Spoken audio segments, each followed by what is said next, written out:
अस्सलाम वालेकुम दोस्तों, मैं औरंगजेब बेग और ਅੱਜ ਮੈਂ ਨਈ ਵੀਡੀਓ ਦੇ ਵਿੱਚ ਤੁਹਾਨੂੰ ਦਿਖਾ ਰਿਹਾ ਵਾਂ ਪਸਰੂਰ ਸ਼ਹਿਰ ਦੇ ਵਿੱਚ ਉਹ ਪੁਰਾਣਾ ਰੂਹਾਨੀ ਸ਼ਖਸੀਅਤ ਦਾ ਦਰਬਾਰ ਜਿਨ੍ਹਾਂ ਦਾ ਨਾਮ ਸੀ ਸੈयद ਜਲਾਲ ਸ਼ਾਹ ਬੁਖਾਰੀ। ਇਹ ਉਹ ਮਜ਼ਾਰ ਹੈ ਜਿੱਥੇ ਮੁਗਲ ਬਾਦਸ਼ਾਹ ਹਮਾਯੂੰ 2 ਦਫਾ ਆਏ ਨੇ। ਇੱਕ ਦਫਾ ਉਹਨਾਂ ਨੇ ਜੰਗ ਹਾਰਨ ਤੋਂ ਬਾਅਦ ਇੱਥੇ ਹਾਜ਼ਰੀ ਦਿੱਤੀ ਔਰ ਦੂਸਰੀ ਵਾਰ 14-15 ਸਾਲ ਬਾਅਦ ਜੰਗ ਜਿੱਤਣ ਤੋਂ। ਤੇ ਇਹ ਪਸਰੂਰ ਦੀਆਂ ਤੰਗ ਗਲੀਆਂ ਦੇ ਵਿੱਚ ਅੰਦਰੂਨੀ ਸ਼ਹਿਰ ਦੇ ਵਿੱਚ ਦਰਬਾਰ ਹੈਗਾ ਤੇ ਅੱਜ ਮੈਂ ਤੁਹਾਨੂੰ ਇਹ ਦਰਬਾਰ ਵੀ ਦਿਖਾ ਲਵਾਂ, ਦੀ ਹਿਸਟਰੀ ਵੀ ਦੱਸ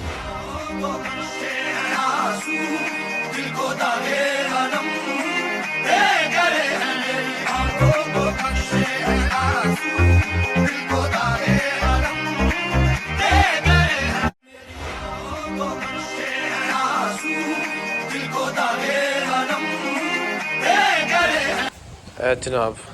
अस्सी दाखिल हो गए। वाह जी वाह, दरबार दे हाथे च बुखारी मस्जिद दे नाल ते एदा मेहराब, क्योंकि मस्जिद थोड़ी नीवी है तो यह ओदा मेहराब है। चलो अंदर चलने इत्थे मैं शूज़ उतार लेना।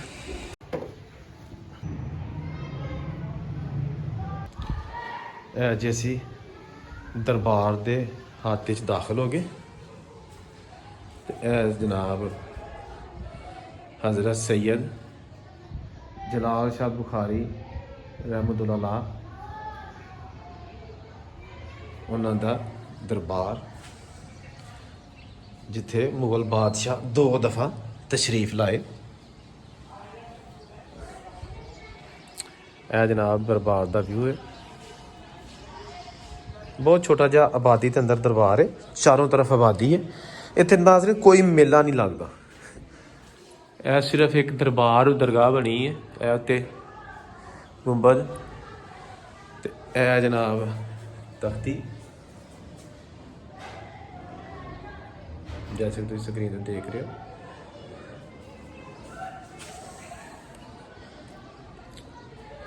यह जनाब पसरूर शहर, पसरूर जिला सियालकोट।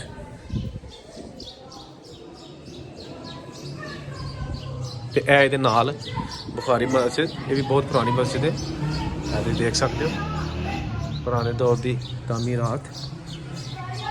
ए कोल छोटा जिहा कब्रिस्तान भी है।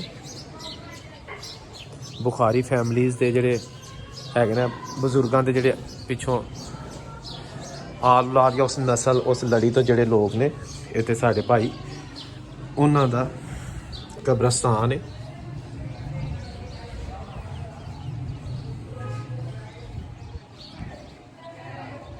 ए जनाब इहदे चारों तरफ देखो तुसीं आबादी है,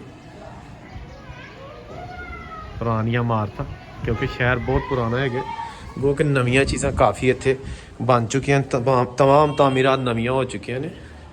ए जनाब दिए, इत्थे लोग आके अपने दिए जलाते हैं। जनाब कुरान मजीद जड़ियाँ किताबां ने मुकद्दस किताबां वो लोग इत्थे आके पढ़ते हैं।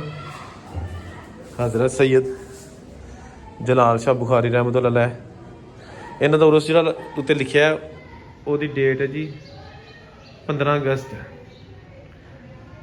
3 सावन दी बनदी है, देसी महीने दी। ठीक है, तरीक दसदी है कि 1540 में कनूज की जंग में हमायूं ने शेर शाह सूरी को शिकस्त खाधी और कश्मीर जाते रस्ते के दौरान उन्होंने इत्थे यानी पुरसरूर उदों कहा जाता सी इस शहर में, पुरसरूर दे विच दरबार सैयद जलाल शाह बुखारी ते हाज़री दी। उदों शिकस्त खान तो बाद मुगल बादशाह हमायूं जिहड़ा ना उन्हां दी जिहड़ी हालत सी वो फकीर टाइप सी, बड़ा रुलिया होया इंसान। तो वो जदों इत्थे आए इस मज़ार के उत्ते ते इत्थे जनाब एक हिंदू साहूकार, क्योंकि पसरूर दे हिंदू बड़े अमीर तरीन सन, एक ओहदा एक साहूकार सी, ओहदा नाम सी मटीका, जिहड़ा कि बंधु का लड़का सी। उन्होंने हमायूं नूं वेख्या तो उन्होंने 1 रुपया बतौर नजराना पेश किया, यानी कि कोई ज़रूरतमंद फकीर समझ के। हमायूं ने बादशाह तो है ही सी, यानी कि जेन और हड्डियां जी तो बादशाह ही सी ना, गो के शिकस्त खा ली सी, वो नजराना ना लिया।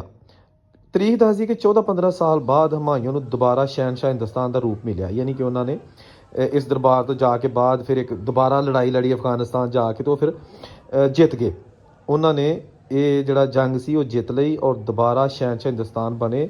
ਉਸ ਦੌਰਾਨ ਦੁਬਾਰਾ ਫਿਰ ਤਾਰੀਖ ਦੱਸਦੀ ਹੈ ਕਿ ਹਮਾਯੂੰ ਇੱਥੇ ਪਸਰੂਰ ਆਏ, ਤੇ ਉਦੋਂ ਤੇ ਫਿਰ ਜਾਓ ਜਲਾਲ ਦੇ ਨਾਲ ਆਏ ਨਾ, ਤੇ ਉਹਨਾਂ ਨੇ ਜਿਹੜੇ ਉਹ ਹੀ ਸੀ ਹਿੰਦੂ ਸਾਹੂਕਾਰ ਮਟੀਕਾ, ਉਹਨੂੰ ਲੱਭਿਆ, ਤੇ ਉਹਨੂੰ ਲੱਭ ਕੇ ਤੇ ਫਿਰ ਉਹਨਾਂ ਨੂੰ ਬੜਾ ਨਾਮੋਗ੍ਰਾਮ ਦਿੱਤਾ, ਜਿਹਦੇ ਵਿੱਚ ਉਹਨੂੰ ਇਸ ਲਈ ਦਿੱਤਾ ਗਿਆ ਕਿ ਉਹਨੇ ਮੈਨੂੰ ਇੱਕ ਨੇਕ ਦਿਲ ਇਨਸਾਨ ਹੋਣ ਦੀ ਵਜ੍ਹਾ ਨਾਲ ਮੇਰੀ ਖਿਦਮਤ ਕੀਤੀ ਸੀ, ਮੈਨੂੰ ਪੈਸੇ ਦਿੱਤੀ, ਕੋਸ਼ਿਸ਼ ਕੀਤੀ ਸੀ, ਗੋ ਕਿ ਮੈਂ ਨਾਲ ਲਿਹਾਜ਼ਾ ਤਰੀਕ ਦੱਸਦੀ ਹੈ ਕਿ ਖੁਸ਼ ਹੋ ਕੇ ਹਮਾਯੂੰ ਨੇ ਪੁਰਸਰੂਰ ਦਾ ਜਿਹੜਾ ਹੈਗਾ ਨਾ ਜਗੀਰ ਜਿਹੜੀ ਸੀ ਨਾ, ਉਹ ਉਸ ਹਿੰਦੂ ਸਾਹੂਕਾਰ ਨੂੰ ਦੇ ਦਿੱਤੀ, ਜਿਸ ਤੋਂ ਬਾਅਦ ਫਿਰ ਇਹਦੀ ਆਬਾਦਕਾਰੀ ਪਸਰੂਰ ਦੀ ਜਿਹੜੀ ਨਾ ਉਹਦੀ ਰਵਾਇਤ ਮਿਲਦੀਆਂ ਨੇ।